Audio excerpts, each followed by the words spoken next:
Fill her up. You're listening to the Gas Digital Network. Master of Punk's Tamer Sages, the king of the ring himself. It's your boy Thicky Smalls, Gerard Michaels in the house. Well done. Handled well. That's beautiful. 3, 2, 1. Hey, it's your boy Thick here with my boy Slick to the right. It's Slick and Thick podcast back again. Mickey, we got special guests here today. This is a big one. You're looking good. You're looking good. I'm looking good. We had to get dressed up. If you could say so yourself. Oh, come on. We got a couple of superstars. Look like the other. I don't look so you pretty look fucking fabulous, me. I fucking know what I am. You look good, dog. You look good. With us today, we have first New York legends, now Las Vegas legends, owners of Hoggs and Heifers, Michelle and AR. What's up, everybody? Hey. Thanks for having us. So, that's my aunt and uncle right there. Aunt and uncle. Auntie and uncle. I'm from Jersey, so we say aunt. Auntie. I don't say aunt. What's up, auntie? I'm not from New England. I'm not from New England. It's like aunt. Yeah, aunt. It's my aunt. It's my aunt. It's my aunt. It's my aunt, my uncle. It's my cousin. You too could become a nephew. Oh, where's the application? I like it. So, this is the 30th anniversary of Hoggs and Heifers. Yes. You know, it's crazy. You know, my father called me today, found out that we were hanging out at Hoggs and Heifers. He told me to tell you that you owe him like 10 ties. So that's awesome. What is that about? Well, I'd say two. I'd say two max, because if he kept coming in with a tie, and it's kind of on him. That's on him. We'll pay for the first two. The other 8's on him. So I'm wearing a good tie. So for the people that don't know at home, explain to us first of all, what is Hoggs and Heifers, and why were you confiscating ties? Confiscating. Hoggs and Heifers is just a kind of loud body, raucous, rockin', fun honky tonk. We don't really play by other people's rules. We make up our own rules.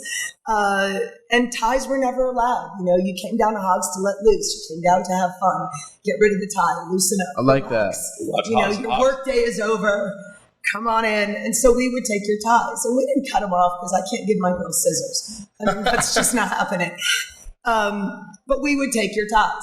Right? And it's actually one of our rules, no ties allowed. It's on our door. Mm-hmm. And we would just take your ties. So we didn't want to hang your tie. We just take your tie and throw it in the fucking garbage. We just get rid of the tie.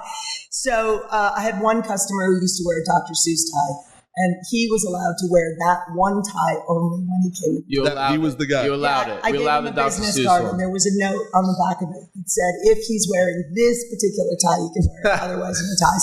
But, if your dad came 10 times with a tie on, then he was just vying for attention. And he just liked when the girls were like... It sounds like Big G. You understand, though. What you got, AR? Into the mic. I'm sorry. Hoggs was like... at least Hoggs, New York City, where it was in the meatpack district. So when they open at noon, meat packers would probably be there like 12, 2, 3. Then the construction guys come in 3 like to 6. Then the Wall Streeters, the business guys come in at 6. Mm-hmm. And it was like, it's just an everyman bar. You know what I'm saying? If you want to come hang out and, take your tie off like the rest of us, man. Just be a regular person. Yeah. Yeah, and that's back in the day when meatpacking's not that same meatpacking anymore. Now it's all Gucci and the standard and the skyline. Yeah, the neighborhood has really changed. So when we came into the neighborhood in 1992, the neighborhood was, like AR said, the meatpacking district would open. It was the Gansevoort Meat Market. Mm-hmm. So when I was a kid, my mother was in the restaurant business. She owned a Cuban restaurant, believe it or not. We're Jews. Figure. But the ambassador of Cuba used there's a connection between Jews and Cubans. Listen, I got it. I dated a Puerto Rican Cuban for a lot of years. That man used to get drunk and fight with himself. So,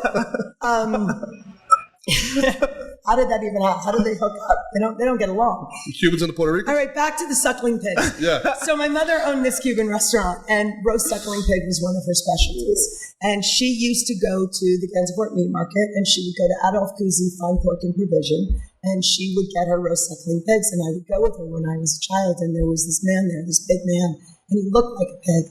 And that was Adolph Kuzi, and he was the dad, and he would drop, this baby pig in my arms, wrapped in, bloody brown paper.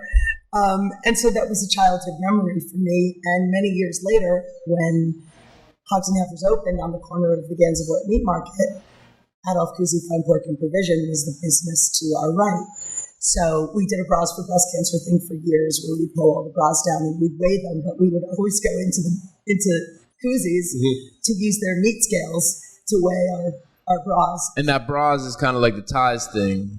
Well, where the bras we keep. The ties get tossed. The bras, the females throw their bras up. Yeah, guys right? don't get up on the bar and throw their ties off. We just take their ties. Yes, I know, but it's you know what I mean? Like it's you charge it to the game a little bit. Like you're losing an ornament of clothing. Absolutely. Some girls are like, whoa. This bra's about $100, man. We'll come back with a cheap pop. I'm gonna throw it. Exactly. So they want it back after they want it back. So I got to give wait, back to the Gansevoort Meat Market. All right. So it was it was always a market of one sort or another. It was a light industrial neighborhood, and it was one of the earliest markets in New York City. Cobblestone streets. Yep. Cobblestone streets. And so at that time, there were a lot of fetish clubs there. So the meat houses would open up at, 2 a.m. There'd be meat trucks, refrigerated box trucks, humming on the streets because they had to keep running. And you had tranny hookers all over the place. You had a club called The Lure that was down the street, leather, uniform, rubber, etc. And you'd walk down there and there'd be like a half circle cage out front, with some guy in it with a ball gag, in his mouth, and like weird random pornos all around you. And then on the other corner of 13th and Washington, there was the Click Club and Jackie 60. And that was predominantly lesbians. And if you were a man, you couldn't go there. If a woman didn't have you on her arm, you couldn't get in. Gotcha. And then down the street was a place called The Vault, and that was really out of control. There were like circle jerks going on in that place. I mean, it was such an insanely random neighborhood. And it went through these different times of the day. It stunk to high heaven. The meat fat again, the cobblestone. Yeah. Oh my God, it was horrible. Really? So over the years, as it started to transition and become a more popular neighborhood and higher end businesses started moving in, there was this weird point where there was still a lot of, that nightlife happening, from the seedier edge of life, and the meat market, and then there were your girls rolling around in their Louboutins, slipping and sliding in meat fat on the street. It was just brilliant. I mean, if I were a mugger back in that day when that transition started, I wouldn't be wanting people's money. I'd be taking their fucking shoes. Looking at the color of the sole. Those are red sole shoes. Hey, honey, give me your shoes. Them red bottoms. Give me your wallet. Keep the cash. I'll take the Gucci wallet and just go sell that shit. Yeah. You had to watch when you were on a bike, when you're pulling out of there, or a car. Because you want to throw that throttle down. You got to worry about the back end, getting loose because of the meat fat down there. Man. Wow. Yeah, I mean, it just stunk down there. It was the greatest neighborhood ever, though. And now you got the Gansevoort Hotel, and it's, You have to understand it. They called it a walking destination because the nearest subway ran along 8th. So you had to traverse over two long avenues just to even get there, So. Buses didn't go there. Public transportation didn't go there, so you took a taxi there, or you got off the train. So I have to give a little background for the squares who don't know about the baddest bar in Vegas and its reputation bar in in the New York. world. Yeah, fucking A. And I got to use one forbidden word while I do it. If anyone's seen Coyote Ugly, I had to go there. I have to go there just for the visual, for the squares. This is for the squares, all right? Hell no, H2O. Now, Coyote Ugly, the people who made that movie, and correct me if I'm wrong, they wanted to make a movie about hogs and heifers. And you guys were kind of like, fuck off. And they went ahead and made their movie but just called it something different and used your guys' vibe, the dancing on the bar, the girls talking shit, the whole honky tonk vibe. Like it's clearly your bar. It's right. It's the actual story. The actual story. Thank you. There's a woman that wrote a book called Eat, Pray, Love. I'm drawing a blank on her name right now. Good book. I read it. Okay. Coyote Ugly and Hoggs and Heifers opened right around the same time. All right. And there was a woman named Liliana Lavelle hardworking lady. She used to work at the Village Idiot, which was a bar in New York City. It was owned by a man named Tom McNeil, and she was his head bartender, and she was dynamite. She opened Coyote Ugly. She opened right after Hoggs and Heifers opened. So my first husband, Alan Dell, used to hang out at the Village Idiot, and he and his friends basically, lived in some ramshackle, basement apartment in the East Village and would hang out at the Village Idiot. Mm-hmm. He talked his father into lending him some money, and he was going to open this bar. We met while he was building the bar. So he opened Hoggs and Heifers. Coyote Ugly opened shortly after that. So they were two separate bars. Got it. And I can't, trash a woman who's in the bar business. I mean, God bless her. It's a hard business. Mm-hmm. And it's a hard business to be a woman in when you're up against kind of the good old boys club in that industry, right? So the woman that wrote this book, Eat, Pray, Love, she worked there for a brief period of time at Coyote Ugly. And she wrote an article, I think it was either in GQ or Rolling Stone, I think it was GQ, about her job and her experience there. So that turned into a script that Disney picked up and Bruckheimer signed on for. Mm. So the genuine beginning of it was indeed about Coyote Ugly. It's just that when it came time to film, they didn't like Coyote Ugly. They liked Hoggs and Heifers. So the dancing on the bar, the collecting of the bras, the, wrestling the crowd, the microphone, it was a megaphone. All of that started at Hoggs and Heifers. They were definitely different bars. And we all have to pay homage to Tom McNeil because it all began with the Village Idiot, which was the nastiest, seediest, shittiest dive bar. The place smelled like vomit. It was out of control. Sick. Like soaked into the floors, right? Gerard just got hard. He loves him a dive. I love me a dive. When they started filming, they filmed all the exterior shots down the street from us. They literally rebuilt the exterior of the bar. We had crew coming in for weeks on end. They would drop scripts on our, bar top. They'd bring me, the plans for the sets, and they would say, they're literally telling us to build your bar. So they sent Tyra Banks in. No shit. Who's a pretty boy that was in it. I can't remember his name. I wouldn't watch that shit. I don't know. I've never watched it. It's unwatchable. I'm not gonna lie, I've never watched it. We always said, someone would order water and we'd be like, yo, motherfucker, I got a pussy in my pants. I don't need one drinking in my fucking bar. Get your hand off your dick, put it on your fucking wallet and buy a fucking shot. Let's do this, right? Pretty sure you said that all last night. I did. The Disney version was, hell no, H2O. Wow. They dogged our style. They dogged our routine. It is what it is. If it looks like a ripoff and smells like a ripoff, did you ever think about going to get some of that guap? Did you ever think about going in there and be like, hey, successful movie you got there? Would love to, because look, some of them lawyer listen, friends. it took them years, but the Bayonne bleeder, man, the Bayonne bruiser, Chuck Wepner, he ended up getting his money out of Stallone. Some things are worth it, some things aren't. The press gave us a very fair shake. I don't like getting tied up in lawsuits. I was just tied up in one for a number of years. It's brutal. It's exhausting. Want to talk about it? Just kidding. We're not talking about it.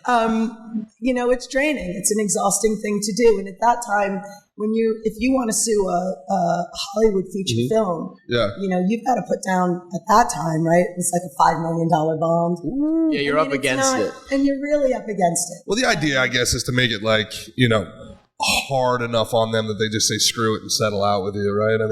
We're just two different places. She franchised and then she wanted to buy her franchises back. She didn't like the way they were running. Yeah. They do something that's a lot more tongue-in-cheek and it's, orchestrated, it's choreographed. Yeah, everybody flips their hair. For people that don't know, Coyote Hoggs Ugly. Girls sweat. That's all I gotta say. I would say because Coyote Ugly in Daytona Beach, Florida is pretty nice, and I would say that it's like AR's leaving. AR's done. He said that. He's done. Go find Dominic the bookie. I would say that they're we gotta straighten this guy out. They're the PG version. They're like you guys are NC-17. They're PG. That would be the best way to put it. I think. I never wanted to franchise. I can't live in that world. I can't live in a world that's that corporate. I can't can't function in a world where a manager can't, give a hug to an employee they've worked with for years because it might make somebody else feel uncomfortable. Gotcha. I don't live in a world where things are fair. Fair is a good place to go on a carnival ride and get some fucking cotton candy. Nice. I like that. You learn it, then you drop the L. Yeah. And the world has changed. Right now, it's a very fair world. And it's not about politics or any of that. To me, it's just about, being responsible for who you are, working for somebody as a contract. You make a deal, we're going to pay you, you're going to perform. Let me ask you that though, Michelle. Let me ask you that too, though, because the world has Jeremiah sound good. And I'm not a big fan of the new normal whatsoever. Well, you're a comedian. You can't be. I'm not a fan can handle comedy whatsoever.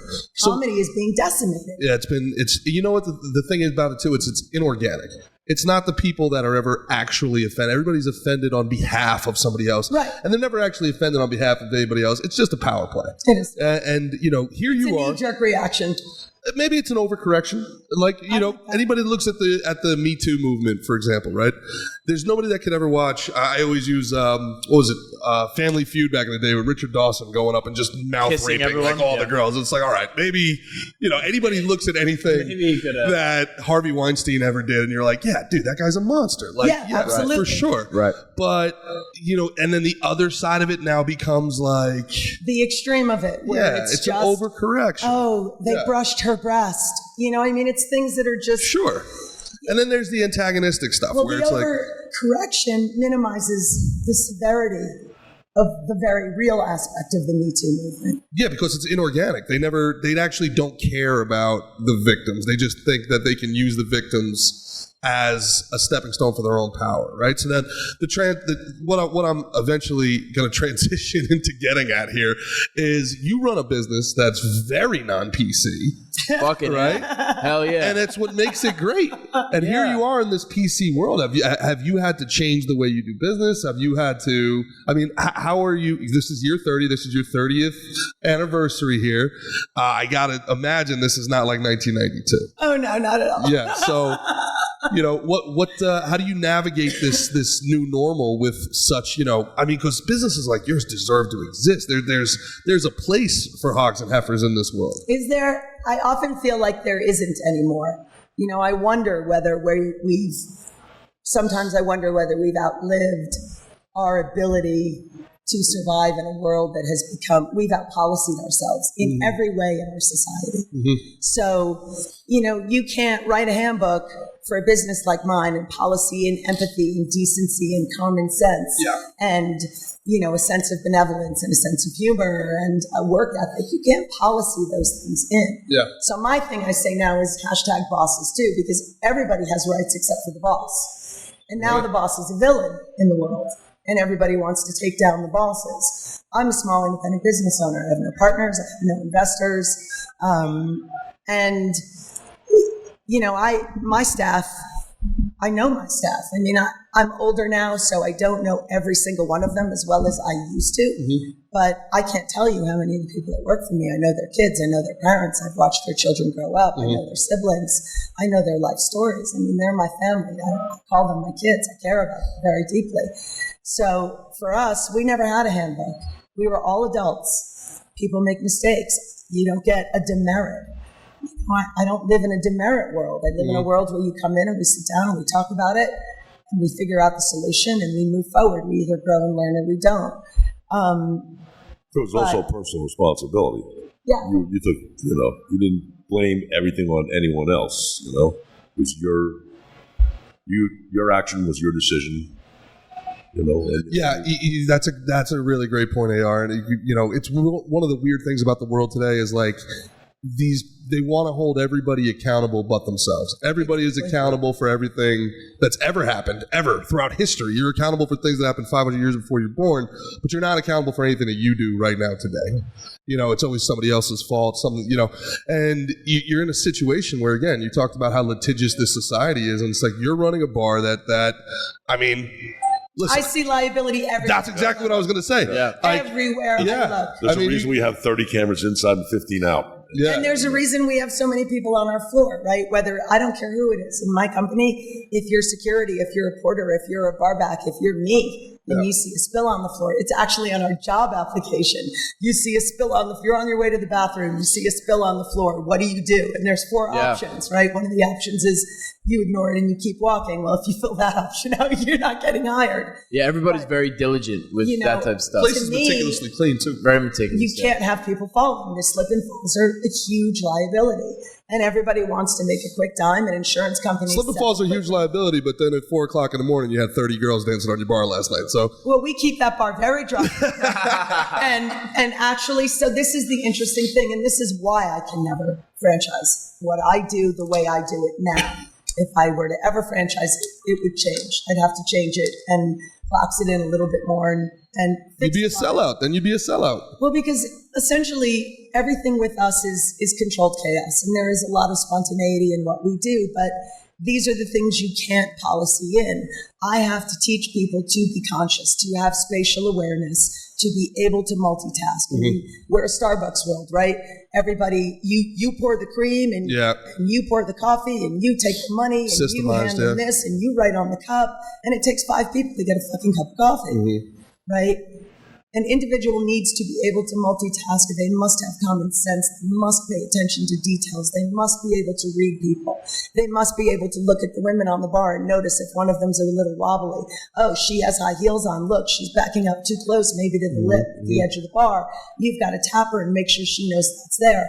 If she's not paying attention, then we have to find a nice way to get her off the bar so she doesn't get injured. You have to teach your security staff to pay attention to stress signals. When do my girls' voices change? Is there a problem occurring? My girls have to learn how to troubleshoot and find out, you've got an aggressive group of customers and they're having a great time. They're drinking. Maybe there's one guy in the group that's the buffoon and he's just getting a little louder and a little more obnoxious. That girl's got to be able to call security over subtly and say those guys aren't a problem yet.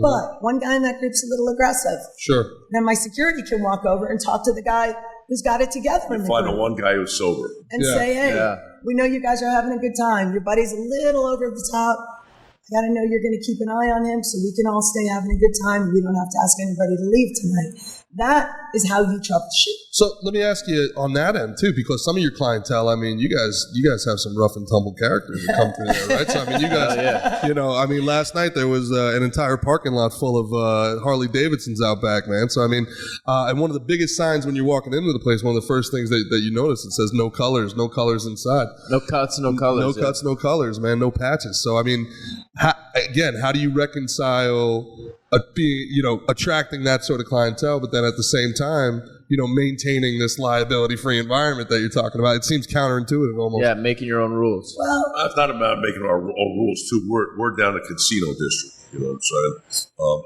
And unfortunately, some of these clubs will become violent or shoot on sight, and in the motorcycle world, they say it's not the patch that makes the man, it's the man that makes the patch. So we're just like, listen, we can't have any colors in here.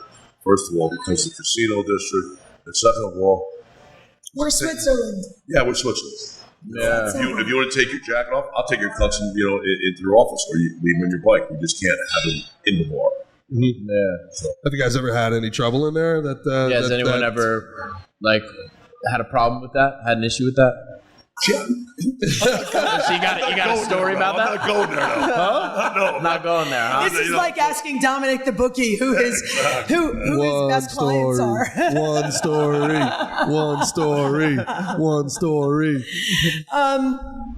It's an interesting thing, right? I think one of the things that is magical about Hoggs is that we really try to understand all the variety of culture that comes through our doors. And we try to understand the different lifestyles that come through our doors. You have to speak to people like people on their terms. Right? Clubs have a hierarchy. So if the president is on site, he's going to want to talk to the boss, right? I respect AR as the boss. I respect me as the boss. If I'm not there, it's the next boss. So that's my head of security. You have to understand the language of people. You have to understand, so maybe it really is just about learning how to talk to people. And it's verbal judo. right? So there's a lot of great people that are in clubs. I just don't want anyone claiming my home as their territory. It's my home, and everybody's invited. So nobody gets to come in and stake their claim or create any form of intimidation, if you will. The problem is, though, too, that what they call them citizens. A lot of these people are buying these support shirts or whatever online.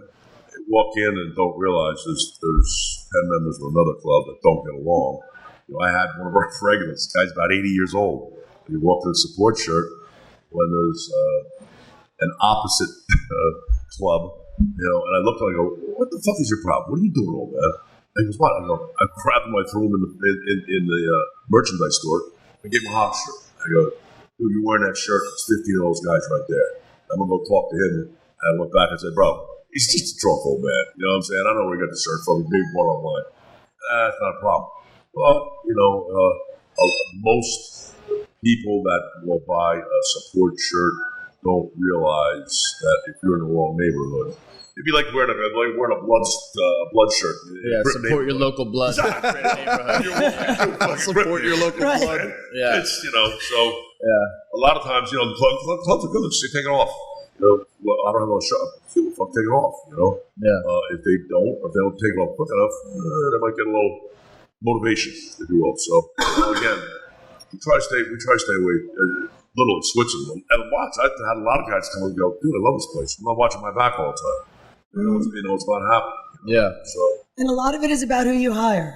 Yeah. Right. So you have to hire a security team that has a diverse skill set. Right. So as much as you want, the clean Joe who can talk to Metro and talk to city agencies and deal with inspections, you also, I've hired a lot of felons over the years. As long as you haven't done anything to women or children, and you haven't, it's not something that is just horrific. Everybody goes through what they go through in life. People slip, they fall, they make mistakes in life, they get it together. They have an opportunity to rebuild their life. But one of the things about hiring, men that have been in the system is they have an incredible ability to see for spatial awareness, to read people. They know what tattoos to look out for. They know what symbols and colors and body language. It's an entirely, and that skill set, you position yourself in a place where you can see everybody that comes and goes. You're constantly reading. And in that moment, you have to know your team and know who's the right person to deal with what situation. Because if you can speak on a common ground, on a common level, you can diffuse something. So if you understand the nature of the person that you're dealing with, and they know you understand, because people just want to be heard, right? It's for judo. They want to be heard. So you gotta, and one of the main things too is not coming with aggression. If you come with aggression, we met with aggression. You know what I'm saying? And if you have a guy that has a little street experience or maybe a little jail experience, they're comfortable in that situation. It's not going to freak them out, and you go up and deal with somebody one-on-one, without, again, coming aggressively where the other male, because of his ego or whatever, is not going to put up with it, you know what I'm saying? Yeah. You just go and reason with people for the most part. We said before, you have a bachelor party, a bunch of guys, one guy's getting online. Hey, pal, I don't see you guys all leave. Let's be friends here, man. You got him, you keep going. Don't worry about it. We got it. Yeah. So a lot of it, too, is when we say with security, is when they come through the front door. What's their body language like? Are they loud? Are they, what I'm saying, how they're moving, you want to pull the fuse, out of the bomb before they have a chance to light it, you know what I'm saying? So right. A lot of times we go through, too, I'll see something, and I'll go by and go, yo, watch the plot, or, so we're all on the same page. This guy had too much to drink, or you just get up off a stool for the last hour, and his legs are numb, or you see, a lot of times you think a guy might have a little drink, go watch him inside the bathroom. Is he leaning against the wall? Yeah. Is he, what I'm saying? Is he? Thanks, Michelle. Is he stumbling when he's coming in or out? Just to see his vibes. You know what I'm saying? And a lot of it's just you want to be ahead of the curve. You want to again pull the fuse before there's a chance for the bomb to be lit. Your security team is like elite. Like last night, Gerard was like talking about how it said like not like no colors in there. And I was like, yeah, I mean, the baddest group, look at these guys. They're all like NFL 40, linemen. yeah. They're all like the size of NFL linemen, all tough dudes. Like they're bad motherfuckers in there. A lot of them been trained by the U.S. government, too. A lot of them are vets. Yeah. I know you guys are big supporters. Yeah.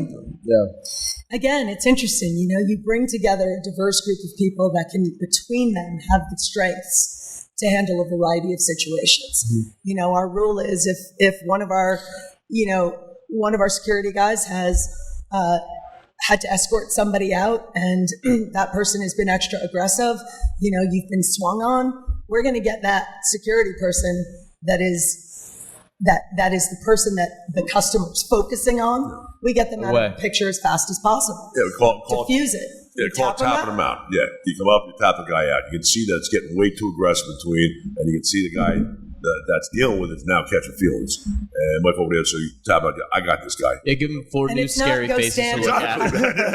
Another scary face comes in and goes. You know, one of the things that really stands out about your bar, especially growing up in the Jersey Shore and going to New York clubs and stuff like that, the respect environment is really, really palpable. Like, there's nobody bumping into each other. There's nobody flexing on each other in the place. Like I was telling him, last time I went to DJ's, man, I lasted exactly 35 seconds before, you know, it turned into a melee. Because people, you know, bump into you. Yeah. And I don't care. Punch me in the chest, and as long as you acknowledge it, be like, my bad, you're cool. I don't care. Yeah. But when you blast into me, you know, like, especially at DJs where it's like 45 minutes to get a drink, and then it's a $20 drink, and then you make me drop the drink, that's it. It's hands on sight. That's it.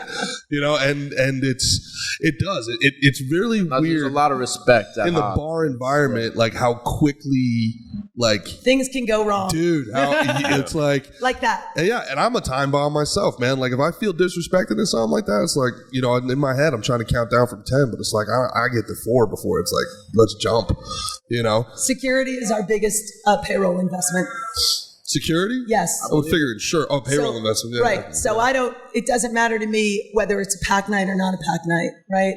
6 guys on my floor. I need, you know, maybe it's 8 guys on an event like this. Sure. We've got a team of 20. So we have people on the street. We have people in the back. We have people throughout the floor. To me, it's the most important expense for a business like mine. We must provide an environment where we are able to be instantly responsive in a calm and collected way, where we can tap somebody out. There are enough people to resolve it, where if there's an issue and most of my security runs outside, well, now you need a guy in the back. Is this something that evolved when you came to Vegas? Because I remember going to Hoggs in the city, and I don't remember there being this many. It wasn't nearly. That bar was 1/3 of the size. 900 square feet. Yeah. It was a great closet, man. That place was awesome. But we still, I mean, we had a guy at the back of the bar. We had a guy at the back door. We had a guy, 2 guys at the front door. We probably but some of the guys that work there. At least 4 guys on any night. Listen, you got to be at least, 6'5", 400 pounds for me to call you big. Everybody goes, that's Big Joe. No, you're just Joe. So there was guys. There was Big Joe. There was Big Ted. There was Lee. These guys made me look 6'8" like kids. Slim. Yeah. Kids, Slim is visiting with us here this week. He's working. He used to work for us in New York. We had a couple of people out. He's Slim is 400 pounds. Yeah, but you want Slim on your front door because he's fun. And he's friendly, and he's got a great personality, and he's got a big booming voice, and he makes it fun when you walk in the door. You just don't want to be the guy that gets walked out. No, hell no. Because you're going to push Slim, and he's not going to move. Roadhouse rules. Be nice until it's time to not be nice. You got Dalton. So, Michelle, tell me about the girls. Now, do you kind of train and instill like your kind of like tenets into them and your vibe into like, cause you know what I mean? Like, tell me about that. Like, how does that work? You like train them? Well, I've always called it my finishing school. Okay. So it is definitely a particular type of a woman that we're looking for, right? And not every girl that comes to work for me has all of the characteristics I need initially, but if I can see They that could be she's taught. capable of it, right? That it's there, it's inside of her. First things first, you got to have rhythm, and you got to be able to shake your ass on a bar. So it's not about taking your clothes off or taking money from customers while you're dancing on a bar, or people aren't allowed to touch my bartenders. It's about being able to command a room. It's about being able to command space, to draw attention. You need a big, loud, booming voice. Have a sharp tongue. You got to have a sharp tongue and a good wit. I look for girls that are intelligent. Yeah, it's because very humor, witty. Because it's not just about cursing and cursing and cursing and oh, show your tits and oh, buy a fucking shot and oh, there is a huge amount of wit and humor if you really pay attention. Oh, for sure. To these girls, they build things that are off of culture, off of experiences, what's happening in the world, off of fashion, off of politics. I mean, they really have to pay attention and they have to learn the music, which is one of the hardest things. Our jukeboxes. There's very little new music on our jukebox. Most is the playlist is incredible. You need to. I hope it's on Spotify. If it's not on Spotify, no, it's not on Spotify. So one day I'm going to build a business where we build playlists for people. Playlist is awesome. So myself and Tiffany, our bartender manager, and Maddie, one of our lead girls, built that set list. It took us like 60 hours. Maddie was the little girl I was showing her. She does her thing. She's amazing. I hear people go like, "Wow, there's only one Maddie." Like when she gets on the so bar. This is the other thing about controlling an environment. Music, how you move people. Yeah. Right? You're moving people through music. Totally. So you can play, if your music gets too aggressive, that's the moment that some guy's going to smack a girl on the ass and then the other guy's a fight's going to break out. You have to recognize when a peak is building and then you have to know how you bring it down. So much psychology to be taught and learned at Hoggs and Heifers here. It is, right? You Verbal move judo. from, all of your like hardcore death metal, and then all of a sudden you're moving into love songs. All you need is love, Sweet Caroline, songs that everybody knows. Western ballads. That change, it just changes. It's something, it's about bridging generations and bridging cultures and finding that way that you bring an entire room together in a good spirit, right? The end of the night is not the time to be pumping your death metal. That's the time that you want everybody to calm down. The whole bar turns into karaoke. When they're making the set list, right? You have to understand, this goes from noon till 4 in the morning. And there's not a repeat of any song. Yeah. So I got to witness part of that making of the set list. I was staying at the house. Having fun and smoking. They're going, okay, you got to do a little smoking. We should have recorded that. Yes, we were saying, I told you. That was like it was like American Idol. We got 3 different times versions of this song. We got Johnny Cash's version, and then we got and then Stones. We got the Elvis version. Yeah, exactly. We got the Stones what do you think? version. What do you think is going to work? I was taking notes, man. I was taking notes last night. I was lot of like, people yeah, do dude. hold their phones up to find out, I was what's playing. what is this? Red Bandana Down in Mexico song was a jam. Yeah. Oh yeah, that's a classic. The music's fun. It's one of my favorite things. We DJ, but we do it differently. I mean, That's your guys' thing. It's so original. It's just so original.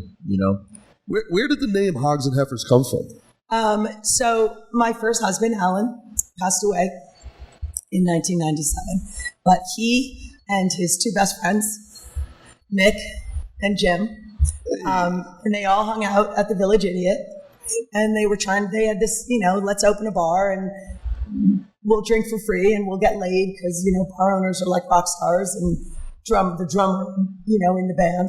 So they just figured they'd get drunk for free and they'd get laid a lot, right? There's so much more to it.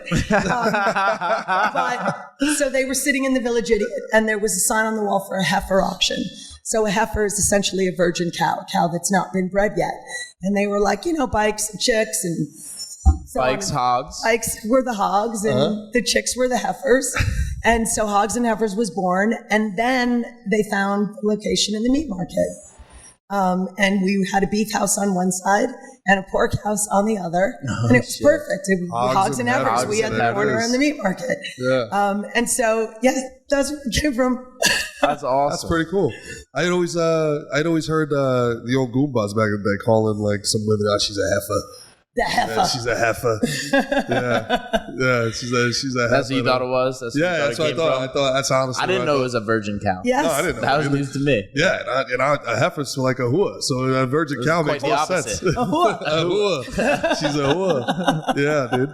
Yeah, that's great. Yeah. You only get away with saying that word if you say it that way. Yeah, you have to say it like that. Yeah. Absolutely. Yeah. Drop that R. Yeah, you should just. That's just good advice in general. No, never go with the hard R. Yeah, Water. Yeah. Other words too. Yeah, that's it. Just stay there. And my bartender, they talk a lot of shit. They are not allowed to call people assholes. It's really interesting. You can call people a lot of things, right? You can dress somebody down. You can pull out every nasty curse word there is in the book. Yep. But once you call somebody an asshole, you've crossed the line. That word creates fights. In baseball, it's a different word. There's like a you can't, like, it's almost like a joke at this point. Bull Durham made it a thing, like, but you can say anything you want to an umpire. You can, when you're arguing with him, you just can't call him a cocksucker. That's the only thing you can't call him. And I think about all the ways that, like, you can get up to somebody before, like, you know. But that's like the unwritten rule in baseball. You can say whatever you want. And that's one of the tenets is no assholes. No assholes. So we're nipping it in the bud. Immediately. You know what I mean? Like, just how you're saying, disarming that dynamite. We're ripping out the fuse. No assholes. You just got to know you're so an you asshole. see it? Shit, all right, I can't go in. I'm going to turn around. You know, an idiot juice. I'm out of here. I'll see y'all later. Idiot juice turns people into idiots, and you can't take it personal. But that's funny because cocksucker is one of our favorite words. You know? Yeah. I mean, we had a guy that came in once and said, you know, Security. That's right. And well, you tell the story. Yeah, tell the story. Was it? I don't even know who was it. Was it Mitch? It that was name? Rich. No, but it was Rich. So, yes, he came aboard as security, and Mitch that ran the house one time. You know, he said his name is Rich, but he said, "I'm Big Rich." I'm Big Rich. Okay. And broke a rule. 6'5", 400 No, you're pounds. not Big Rich. You're a cocksucker. and yo, it's tough from that day. Everybody fucking called him cocksucker, man. But it's like you don't give yourself your own nickname. 100%. We give you the 100%. nickname. And if you're going to come in and say, I'm big somebody, you got to be the biggest guy. It's the Seinfeld episode. T-Bone. Yeah. I mean, we do have some smaller guys that work for us. You know, at the end of the day, it's not about who can beat somebody up. It's about who can talk somebody off a ledge. Sure. It's about gentle giants or being a good communicator, and it's about presence. Yeah, if you can do both, though, all the better. Yeah. It's also, the size is definitely a good deterrent. It helps. but I've also seen guys yell, "Oh yeah, fuck you, motherfucker!" That's right. I was fucking your mother last night. That's right. You're so fucking fat. When was the last time you saw your fucking balls? Last night when they were resting on your mother's chin, motherfucker. Hoggs starts at the door, you know, and I was just goofing around the 2 weeks ago. Girl's coming out, I went, "Chill, girlfriend, with that high hair and that spandex." I didn't get the message. We're back in the 80s, man. And she's like, "Oh, really, like that?" I go, "That was like, you don't go in there, man. I'll tear you apart." Yeah. You know? Yeah. But How it's a dare slap you? in the wind. This place is canceled. I mean, Dude. it's meant to be lighthearted and it's meant to be fun. It's not a place for people to take themselves seriously. It's a place to have a good time. Listen, you It's a can't place laugh to at relax. Yeah. You can't laugh at yourself, man. But Come it's on. also our bartenders have a responsibility to recognize if somebody is offended. If somebody didn't get the joke, then how do you win them over? Yeah. Right? Oh, I love a guy that can take a good joke. Or, come on here, sweetheart. I was just messing with you.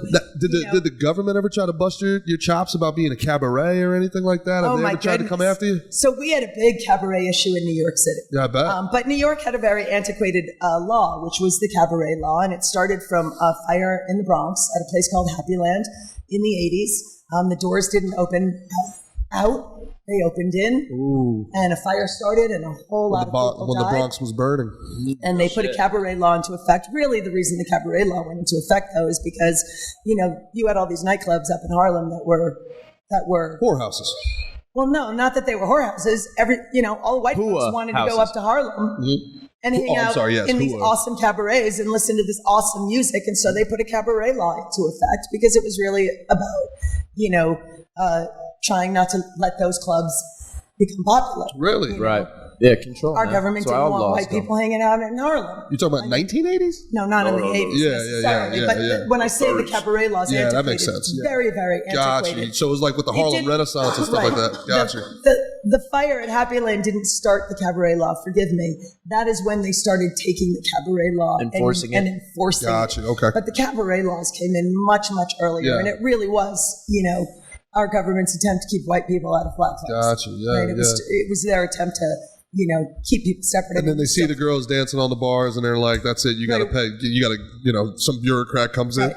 So, the absurdity of how that law started in the first place just explains how absurd it is. But it is definitely important. It defines certain safety protocols, like your doors need to open out. Sure. But, my first husband was very vocal, and it was interesting. Our first customers were cops and blue-collar guys, construction workers, pipe fitters. And you said 92? 92 you started? In 1992. So was that when the first World Trade Center bombing was 92, That was 94. right? It was 94? Ross Perot was running for president. Ross Perot. I'm actually a Ross Perot guy. I'm a third party guy. Ross Perot got 18% of the vote, That's and right. that's damn good. Yeah, and he destroyed a bush along the way, which is even better. We had a lot of cops that used to hang out at the bar, and they were from a local precinct, and they would get a little drunk and a little rowdy, and the precinct got tired of hearing complaints from about their own guys. I don't know. It was an interesting time, and I guess maybe my husband ruffled some feathers. Yeah, you don't do that. You don't go. Well, no, we had a great relationship with the cops. It just, I think he just ruffled the feathers of some higher ups, and we became, we caught the attention of whoever's we caught, and next thing you knew, we had task force down all the time. Oof. Trying to catch us with Busting your underage, chops. busting our chops, and they really couldn't. We'd go to court. We always beat whatever bullshit ticket we'd been written. Yeah. They're trying to get you on a violations. Yeah, they're trying to get you on a cabaret, and you're like, endless. "There's a hooker right there, Right. right there." Right. Right next to the drug dealer. Yeah, See that guy? there's a hooker buying drugs from that guy. Why are There's you? a Hasidic Jew getting a blowjob from a tranny hooker right now. Go handle that shit. Anyway, I woke up. So I can say these things. Yeah. I'm a heap, so I get You're a Jewish girl who started our show off with regaling tales of your good friend Adolf. So, like, there's you can do whatever you want to do.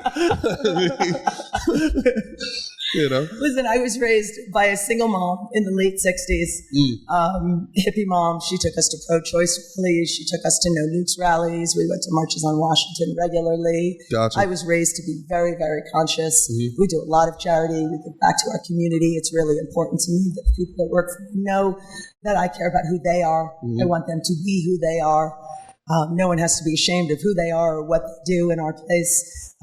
We do our best to support our community. We have a merchandise line called Hoggs Pride. One of the lines is red, white, and blue. A percentage of the proceeds goes towards first responder, charitable entities. We have a pride line that is a rainbow flag, and a percentage of that. When I first met AR, and he shook my hand and almost broke it into dust, I was like, that right there, that's a very progressive individual. That's to be honest with you, one of the possibly the most, or the cardinal rule is you leave your politics and religion at the door. Yeah. That's always we were raised in New York bars too, man. Yeah. It just inflames too much, man. In today's day and age, yeah, especially now in today's day. It really Just does. come in and have a drink and a shot, and have a couple laughs, and have some fun. Yeah. Yeah. But the center is the rainbow flag pride line, those shirts. And what's interesting? Okay, so those shirts, a percentage of it goes to a place here that's called the center. And it's the local LGBTQ alphabet mob of letters organization. And they help anybody. They're really amazing. And there are really a lot of youth on the streets. Their parents don't accept them. They've been kicked out. They're on the streets, living on the streets. Maybe they're selling their bodies, they're doing drugs, whatever they have to do to survive. And this organization really, really helps them. It's just an incredible, amazing place. We do a whiskey and watercolors event with them where, it's a painting event. We go to their place. We set a bar up there. We do a funny watercolor class. It's important to bridge communities. It's important to bridge groups that one would think would really contrast, and understand the humanity and the same level of empathy For sure. and decency. We're all just people trying to be people and doing Now, our thing. normally here on Slick and Thick, we have a very strict no free shout-outs rule here, but because you're Mickey's aunt, we'll let... So I'm allowed to talk about that place. Okay, I understand. So, but in any event, it's... Well, now I just lost my train of thought. No. So you're doing merch. You're doing the merch line for the charity. We're naughty do-gooders. Is pretty much, Yeah. I mean, we do our You best. guys do a lot. You guys do a lot for the community. Our red, white, and blue shirt this month, it goes to Las Vegas Metro. So it's not, I don't know. Sometimes I think we get labeled as, sometimes we're bikers, we're just Americans, or sometimes we're liberals or whatever, We're whatever, naughty whatever. do-gooders. Yeah, but naughty do-gooders, but it's the keyboard killers with their comments on everything. It's just come down and have some fun, man. Mm-hmm.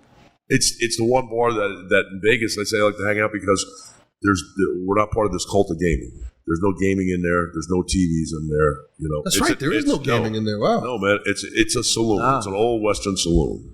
Now, Cold beer and warm whiskey. What made you want to pick up from New York and head west? Ooh. Manifest destiny. It was Go west, young man. Go west, young No. man. Were there 40 acres and a mule out here for you? That's right. Vegas came to us. So the downtown regeneration project, if you will, started in the early 2000s. And the Mob Museum used to be the courthouse.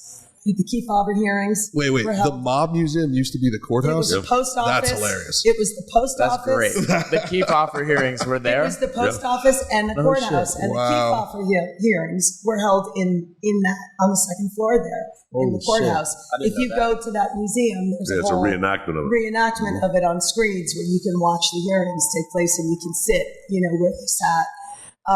It's pretty awesome.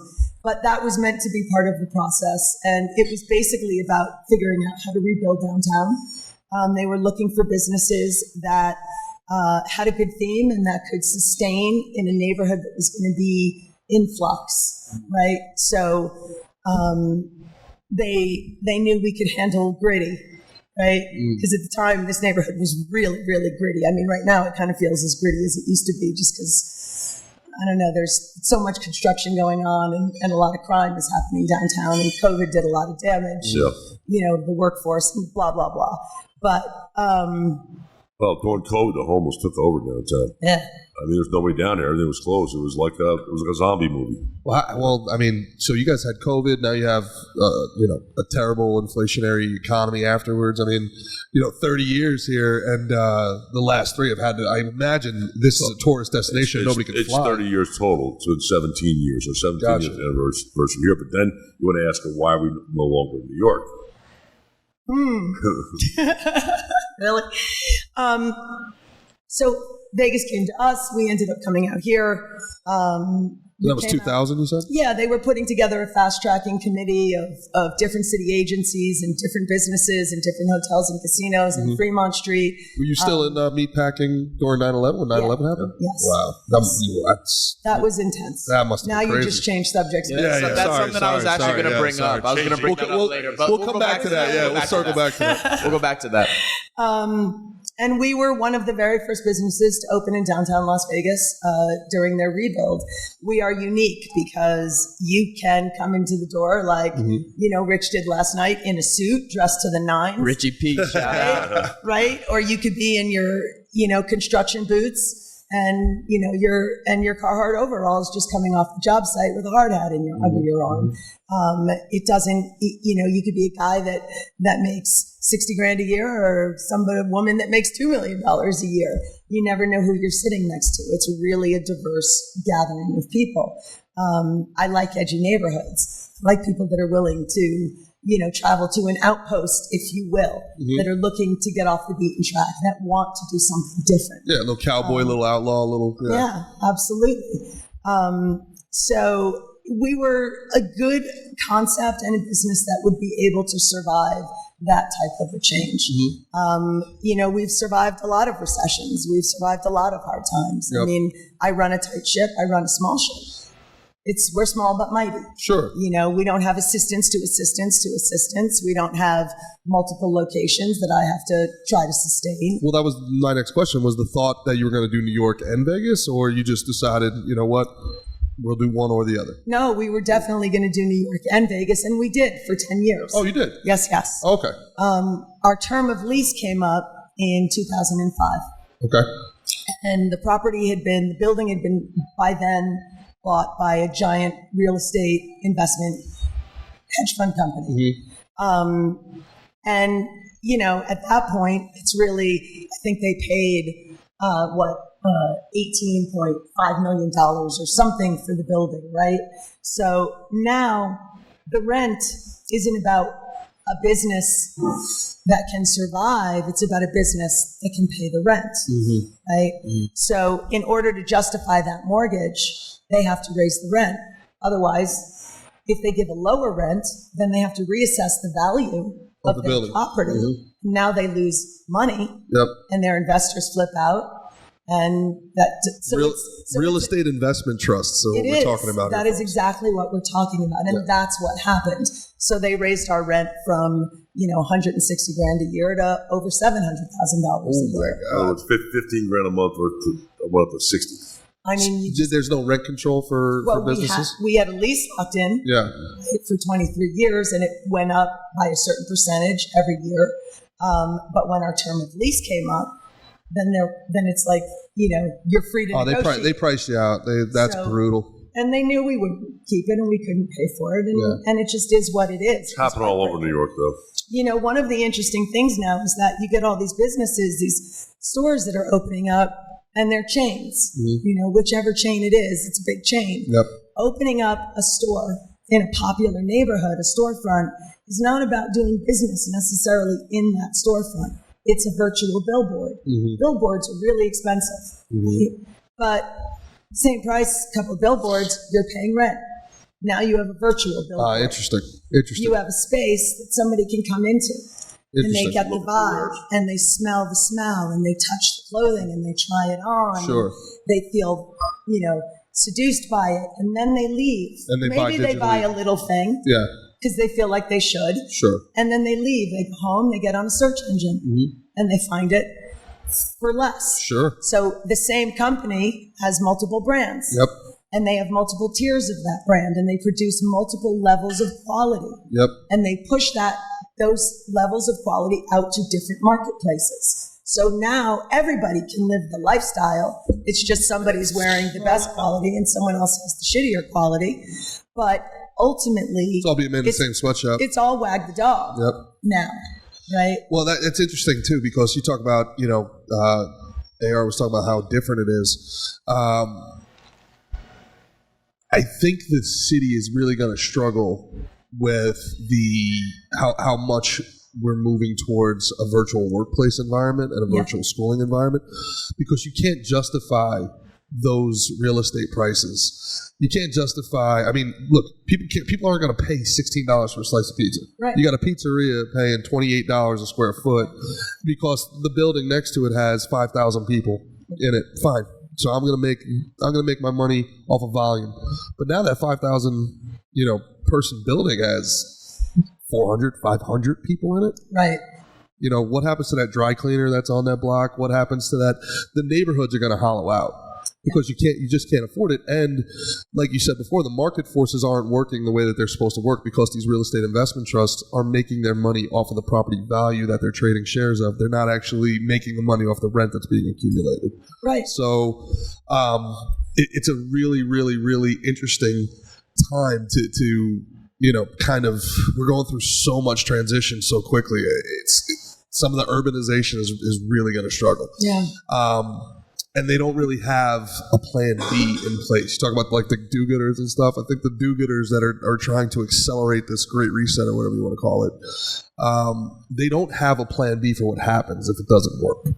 And that's going to be a situation that is going to be pretty interesting to watch play out. Right.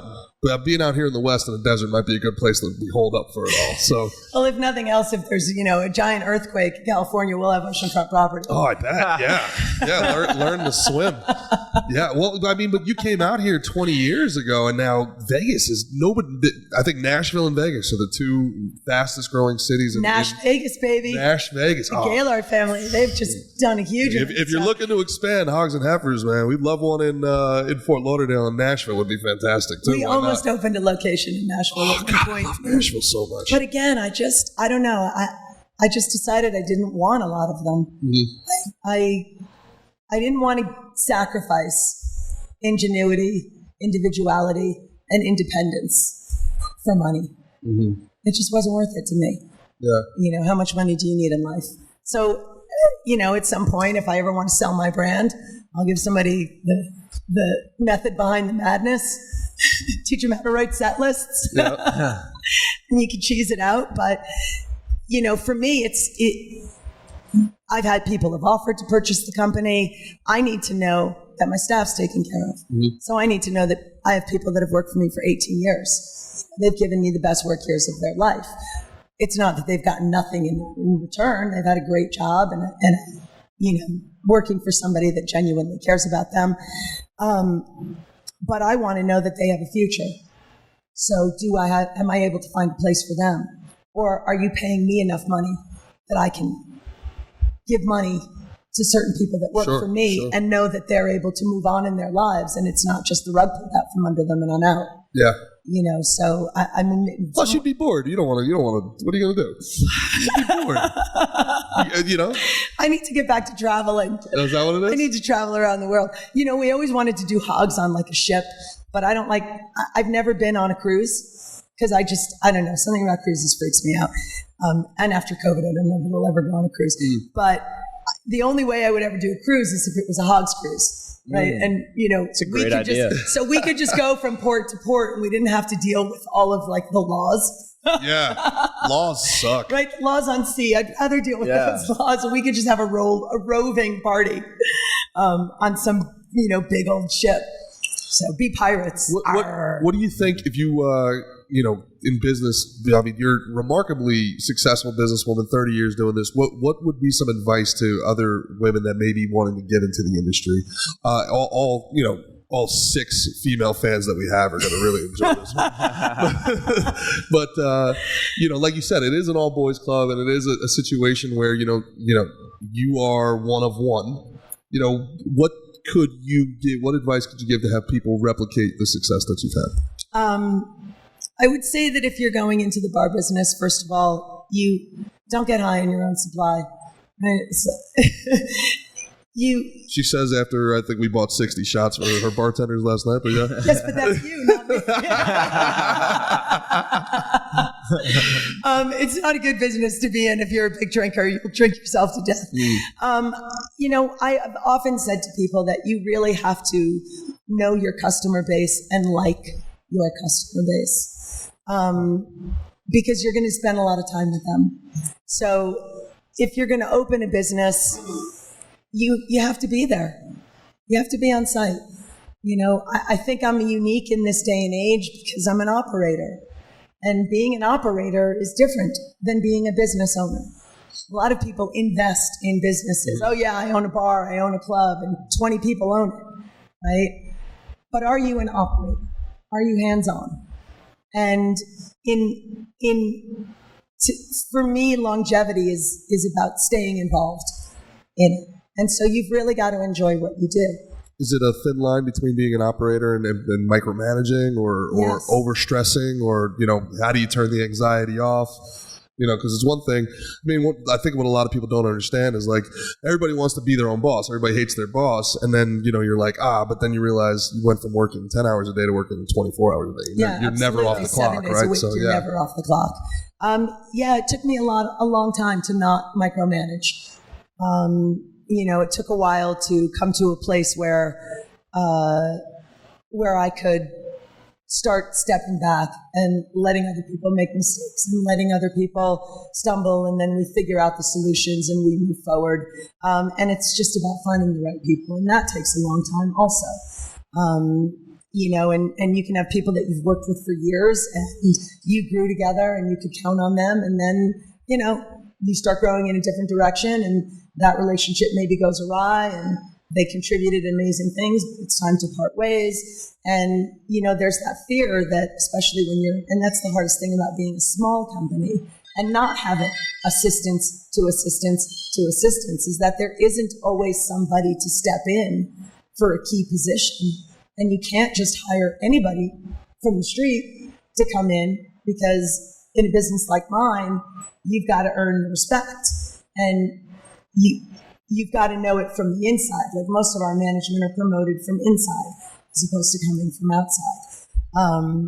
Right now, I have a really amazing team.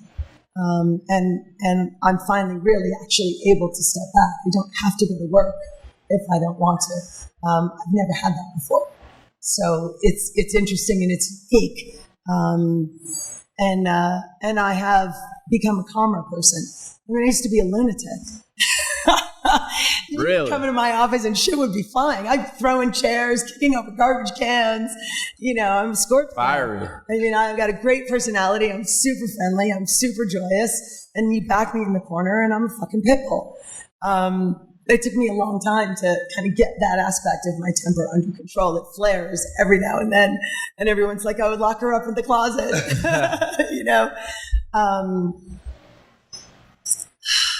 And you got to be a little crazy to do what I do.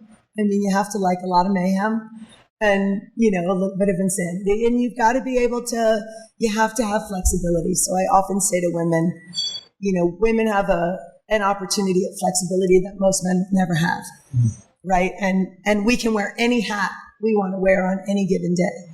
So who do you need to be today? Are you a rock star or are you a brain surgeon today?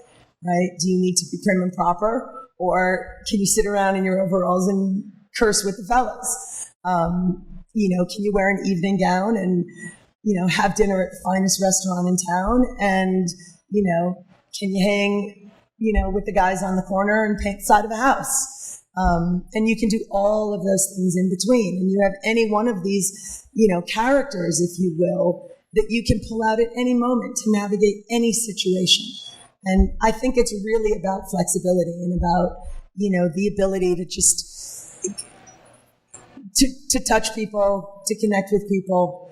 And I feel like for me, that's what longevity has been about. You have to be able to adapt and adjust. We were joking around about Madonna before, but you got to give it to that lady. Yeah. She's a chameleon and she's really managed to transition generation through generation through generation. It's pretty... There's no such thing as bad press. I love it, man. Yeah. She didn't care.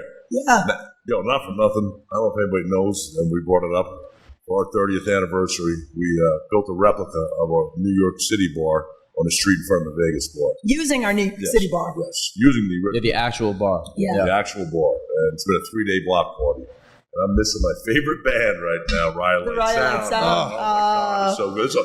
You walk out that door, there's a whole scene going on out there, man. Yeah. AR, man, how did you get involved with Hoggs and Heifers? How did I get involved with Hoggs and Heifers? A guy named Big Paul, legendary guy, ran our sister bar called Raccoon Lodge. And that was my kind of hang. I goes, yo, man, let's go check out this Hoggs and Heifers. But up there, I knew the guy Big Joe, who was just a classic. This guy was 6 foot. He'd snatch you up over his head, man. Just a legendary guy, that big white cowboy hat on. And went up there and kind of hung out with him. And then I met the guys up there. It was just a great bar. Like I said, there was no TVs, man. It was back in the day, talk shit, get hit. Fuck around and find out. Yeah, that's Mr. Fuck around and find out right here. That was my bad old days. But so it was a place I loved. It was a 3-hour Paps, man. And it was just. It was $1.75. Well, inflation. I remember $3. So, Brandy was serving you. I knew all security there. I knew of Michelle and Alan, but I go over to see my boys just for a little flavor, And then I had a little timeout from the federal government. I had to go to federal weightlifting camp for 3 years. And when I got out, man, a guy that they call my rabbi in the elevator. She goes, "Listen, I know you're a hustler, man, and I know you can't go back to legally running bars and stuff. So, listen, man, you're gonna get rich. Maybe you make a real good living. You want to try building elevators." So I'm like, "I'm a fucking fella. I got nowhere to go right now. Yeah, let's try it." And that's when I started. And I got into putting elevators in skyscrapers. So I was part of that construction crew when I got off at 334, especially if I had a bad day. There was a girl, Kelly, there. I knew if I walked in, man, I'd walk out pretty much pissed drunk and laughing my ass off, man, you know. So to me, it was just got to be a regular spot, man, you know, and that's where all the hard hats hung out, man, you know, and because it was just a slice of Americana, especially in New York City with price and stuff that you'd like to hear. A lot of people come down here because there's no gambling, but also $6 beer and $7 shot. It's not the price, you know, that you have on the Strip. To me, reminds me of Times Square in New York. I'll go up there if it's a show or something I want to see, you know. So yeah, and then I became best friends with this young woman, and I refused to date her for way too many years because that was Switzerland to me, man. That was my home bar. I'm not like everybody else trying to map on the bartenders and Michelle, whatever. I'm like, fuck that, man. I walked in the door, they're all happy to see me. I'm like Norman Cheers. Oh, they throw me a pats through the air, man. Thanks, you know. Yeah, it was just a cool place to hang out, and I didn't want to kind of fuck things up, man. I don't go into this fucking story. I would love you to. Okay, so I came out here for Bike Fest in 1 year. It was when Aria opened up, and my boy Big Ted, man, it's beyond brother, man. I mean, if I had a problem, I knew when I'd get together. You know, he's 6'8", 400-pound gentle giant monster, huge Jet fan. I was a Giant fan. And he worked for Hoggs. He was one of my security for years. But he drove a truck during the day and then worked at night. It was crazy the amount of hours he worked. And he married one of my bartenders. Well, Justine. no, what your thing was, I'm sitting there with Ted in the back of the bar going, "Yo, something you and Justine, man." She goes, "What are we going to watch some body language here, bro? You're breaking the cardinal rule, man. You're with one of the bartenders." He goes, "See, worse than that, we're both on mushrooms. We're laughing our ass." So I got to know Justine, and she was super cool. So it turns out that was basically Michelle's best friend, married my best friend. You know, so that was super cool. So I came out for Bike Fest. This was after they were married. I won't go into that whole wedding story, but I came out here, and he was working on his wife's Tahoe and somehow broke loose and fell on his chest. And that would have killed most people, man. But the Bridgewater cops took 8 cops to get the truck off his chest. Died like 3 times on the way to the hospital. You know, I got the call, man. They had to carry me home from here. You know, from this Bike Fest. I called the master sergeant. And no one could get a flight back to New York. And the master sergeant was like, "Yo, bro, should I come home?" He goes, "Why, man? I don't think he's gonna make it." But fuck, man. So I came home. I finally took a flight home, and I told the union, "I need some time off, man. You know, my brother's in the hospital." How long? I don't fucking know, man. You know, and it was weird. So little by little, they said he never speak, they never do this, and he kept defeating the odds. You know, he had an anoxic brain injury, so all the circuitry got fried, and it's like a forest fire, right? It takes years and years and years for that path to regrow, right? So once it's scorched, now it has to find another avenue to try to connect. And so when you have an anoxic brain injury, if you're recovering, you start to recover, and then you hit one of those scorched pathways, and now you have to try to recircuit and find a way through. Right. So you have steps forward, steps back, steps forward, steps back. So I'd sit by his side every day, man. You know, wipe his spittle or his ass or whatever, man. I mean, my boy. And she used to come she came back from Vegas. She come to New York. She come out to take a train out to New Brunswick hospital there, and sit with me, you know, with Teddy. And then the fateful one night, I remember it was yesterday. Minnesota's playing the Yankees. We fucking own the Twins. We own the Twins, man. But I want to go to. She lives right down the street from our sister bar, Raccoon Lodge, where Big Paul was. Listen, man, you live right here.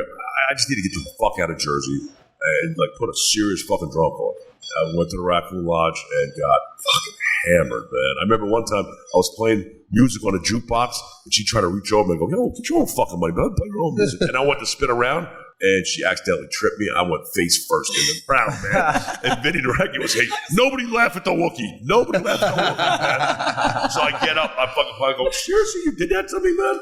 You know, and we were just laughing and joking.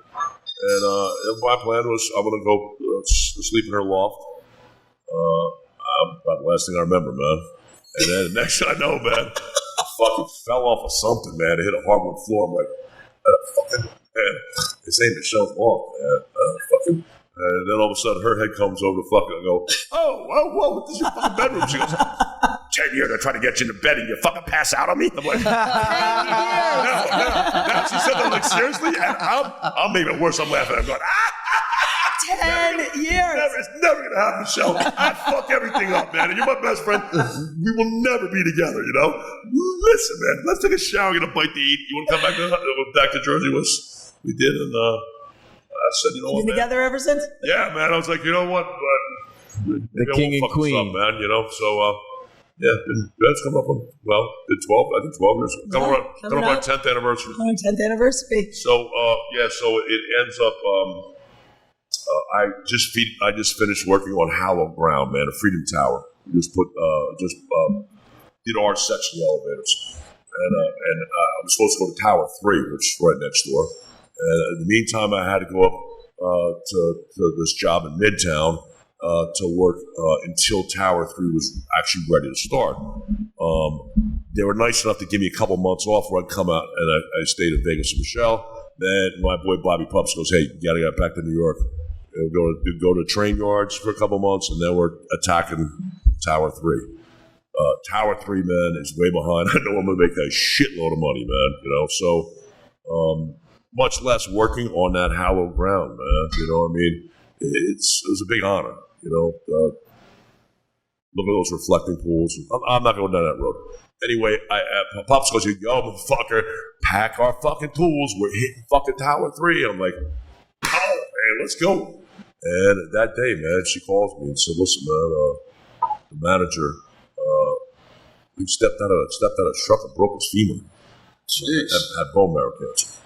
And, and the assistant manager had already given notice and had a week left. And she's like, "Yo, you have to give 2 weeks notice. I need help out here." And I went back into the manager's shack and go, "Yo, Pops, Murph, man, I'll tell you this, man, I give you 2 weeks notice." I go, "What the fuck are you talking about, kid?" I explained it. They go, "Listen, fucking 2 weeks. Get out of here, man. Go help your wife. You ever want a job, come back." And I've been here 8 years since then. So it's a wild ride, man. It's a great place, you know. Like you say, you go in there and everything is donated. Did a lot of cool stuff from Secret Service, from guys overseas. I had the honor. My father, God rest his soul, was commander, Naval Air. And there's 50 F-16 pilots that come back every year for their reunion. And at one time, man, I had literally like this, man. I'm going in behind a bar, and they go, "Hey, we got something for you, AR." And they're going about how I'm such a patriot and love this kind of. Listen, man, I think everybody should be this way, man. You guys go over and fight and die, so we can do this fucking crazy shit, you know? And they said, "Yo, well, we're going to give you something to the bar." And they had a helmet with the AR stitched into it, and they said, "Yo, this did 102 sorties in Desert Storm." Said, okay.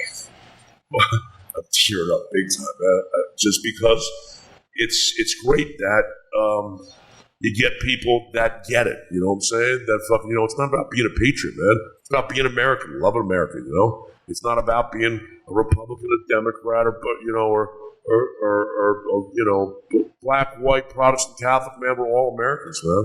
You know, and actually, this is going down a different rabbit hole. The coolest thing about being in New York for 9/11 is that it was like we're all a small neighborhood. You know, it's USA, you know. And I was hoping that COVID, when that happened, was going to do the same thing. Obviously, it didn't. Polarized everything, man.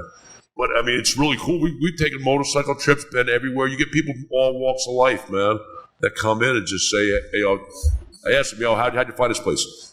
My cousin Clem from Iowa fucking said it's the greatest bar on earth, you know. So it's really for us. It's word of mouth, you know, and it's a lot of fun. And watch, it's great when people they go, "Yo, you got a great staff."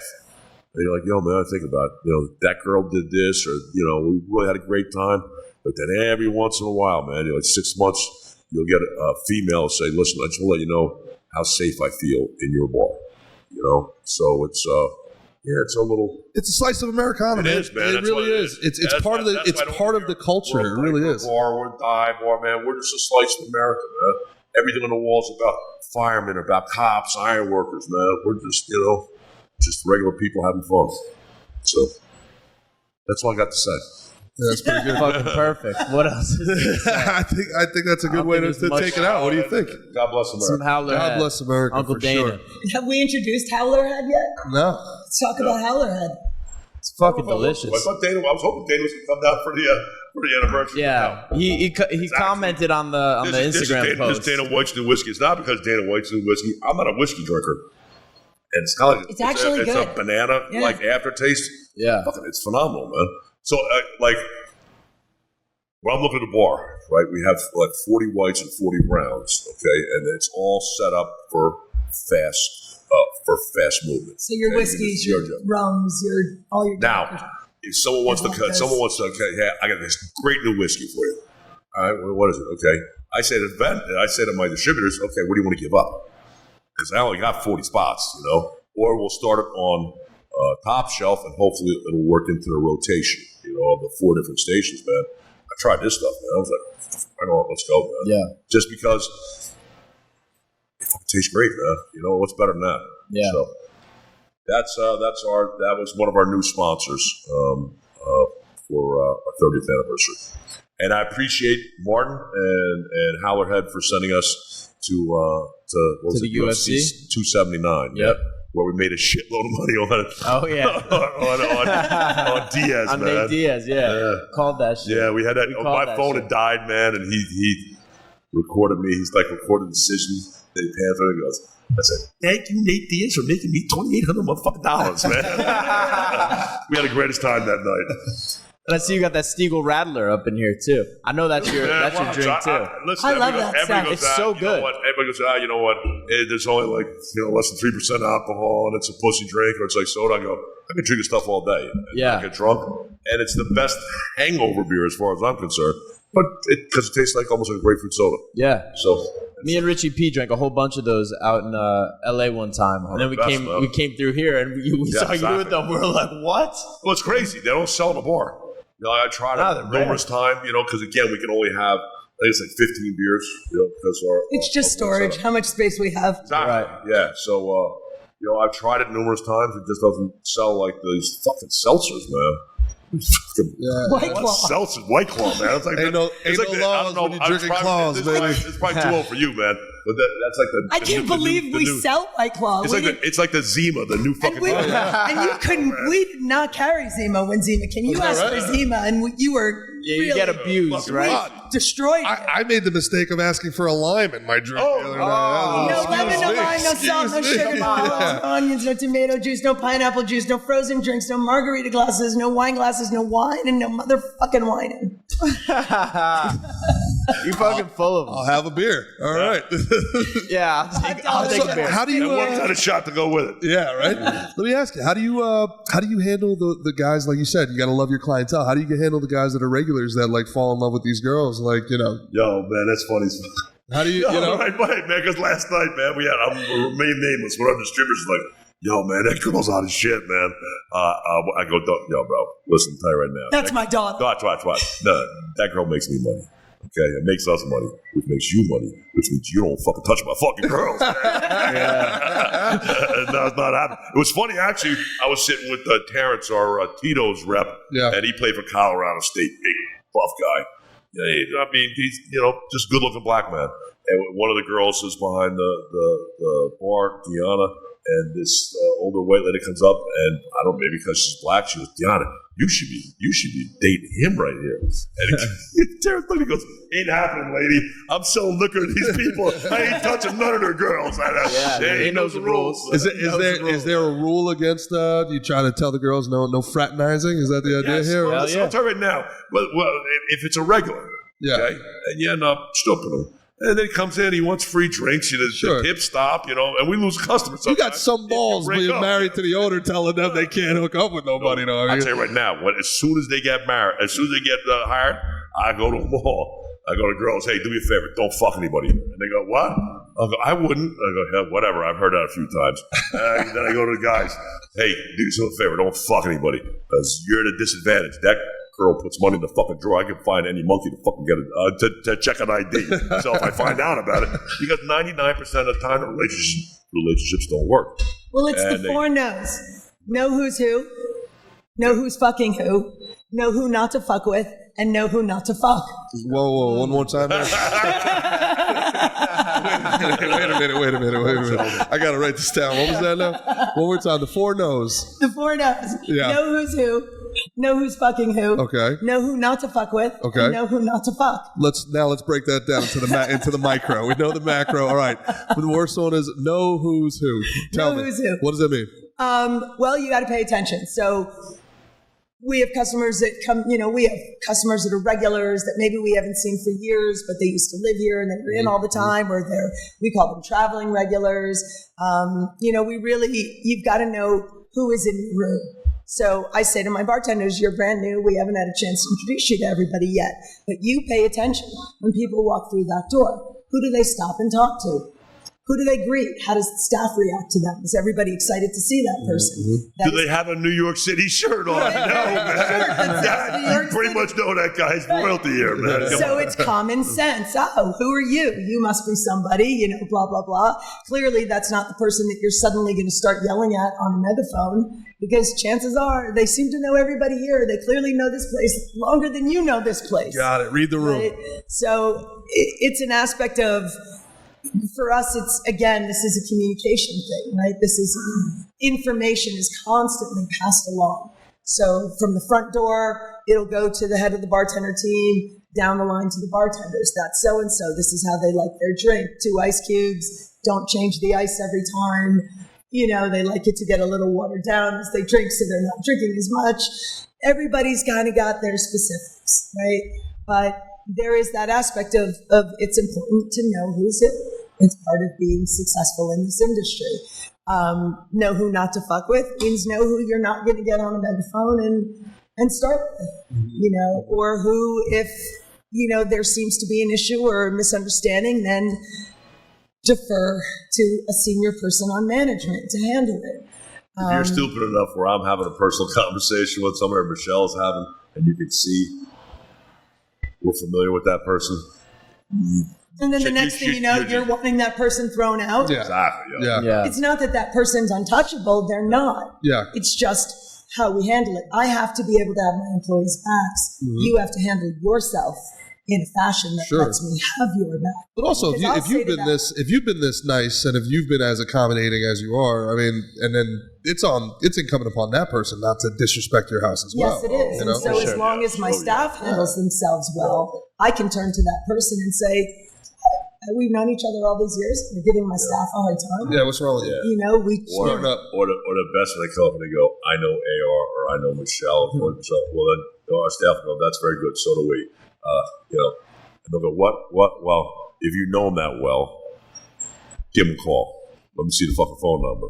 Because I'll tell you right now, none of AR or Michelle's friends would use their name or disrespect their bar. Sure. Because if you are taking care of people, you're just friends, Mm-hmm. They know better.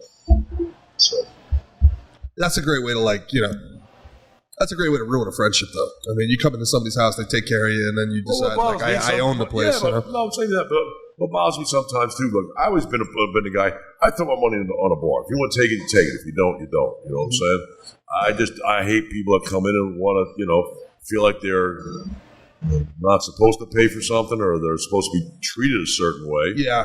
You know what I'm saying? Well, my friends, they're not going to say, yo, I know the owner. because they do. I'm gonna, again, it's just a way to conduct yourself or a meeting class. So I get that all the time as a comedian, and I was talking to Mick about this too. It's like the worst is when they're like, dude, I can't wait to see your show. Come to your show. And then they act like they don't know how the internet works. It's like, so how do I buy a ticket? It's yeah. No, that's for sure. Yeah. You go to this link right here. So I just click the link and and you buy the ticket. Yeah. If you want to comp the ticket, I'm going to make you ask me to do it. I'll do it, but I want you to ask. Like, because this is how I pay my bills, man. Like, like, well, I'm not, it's just, it's one of those things when you're, it's always nice, like, to be taken care of and stuff like that, but you better give more than you're getting as much as you can, right? Like, otherwise, you're not a friend, you're a leech. Then every time this person comes around. The worst part, too, is if you go, like, this weekend, we have these, daily VIP, which means we put on, your guest hours tonight. Take care of the girls, though. Yeah. And I'm always thinking, I've done this when I've been, somebody's club or somebody's bar. I keep track of what I drank. Mm-hmm. When I get a guesstimate, and I'm gonna tip at least probably 80% because you should have paid 100% plus 120 with the tip. For sure. You're still making it out. I hate when clowns they come in, they drink all day, and they'll leave the girl $20 after drinking for 3 hours. Well, and for some people, it's better to just pay for the record, we tipped really, really well last night. For the record. But generally, this is what I was going to say, is that, it almost ends up costing you more because you're like, I got to tip these girls. Yeah, I got to tip these girls. Yeah. It's like, shit, you should have just paid for your drinks. Definitely. I was thinking about that this morning. Going back to the other thing, man. Watch, these girls are perceptive. Yeah. I had a guy a couple weeks ago, man, that got hammered, and I was like, I go, all right, what's that all about? But the motherfucker was fucking. He couldn't figure out who to flirt with. He was flirting with each one of them. I went up to him. I said, Shooting his shot, figure out which girl you want to be with. And they competed, man. I come out again. I go, dude, what the man? What did you do to this guy, Ari? She goes, I did my fucking job. We'll wrap this up. So we appreciate you guys giving us all this time, Michelle, you're a rock star. Thank you. You're a boss bitch. Appreciate you, Uncle AR. You're OG. You're a legend. Appreciate you. Appreciate you guys taking care of me out here. Let me stay at the house. Everything. Appreciate you guys. You guys are family. You always have a home with us. Thank you. I appreciate you guys. God bless America. God bless America. Slick and thick. Subscribe, do all that stuff. If you made it this far, you know how the internet works. Like we said, subscribe, share it, and then we'll see you guys next time. And come to Hoggs and Heifers, the baddest bar in the world. Come to Hoggs and Heifers. Last day of the 3-day block party. Dude, come to Hoggs and Heifers. Get out here. Can I have comp tickets to your next show? 100%. Just tip the girls. Just tip the girls.